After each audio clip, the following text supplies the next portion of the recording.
Hello everyone, শীতকাল তো পড়েই গেছে। তো দেখো, গলা খুসখুস বা গলা ব্যথা সবারই একটু আধটু হয়ে থাকে শীতকালে। তো তার জন্য তোমরা বাড়িতেই কিভাবে খুব সহজে আদার চকলেট বানাতে পারবে সেটাই তোমাদের সাথে শেয়ার করব। দেখো, প্রথমে আমি কিছুটা পরিমাণে আদা নিয়েছি, সেটাকে মিক্সার গ্রাইন্ডারে পেস্ট করে নিয়েছি।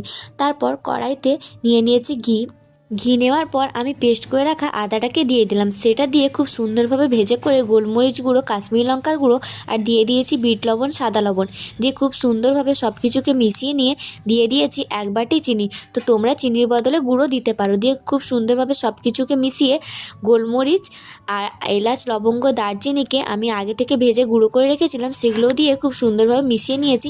দিয়ে এরকমভাবে যখন একটু কড়ার গা থেকে ছেড়ে আসবে তখন কড়া থেকে নামিয়ে নিয়েছি। তারপর ওইখান থেকে একটু ছোট ছোট গোল গোল বলের মতো আমি একটু গোল গোল শেপ দিয়ে নিয়েছি। তারপর দেখো, চিনির গুঁড়ো দিয়ে একটা কাঁচের বয়ামে ভরে রাখলাম।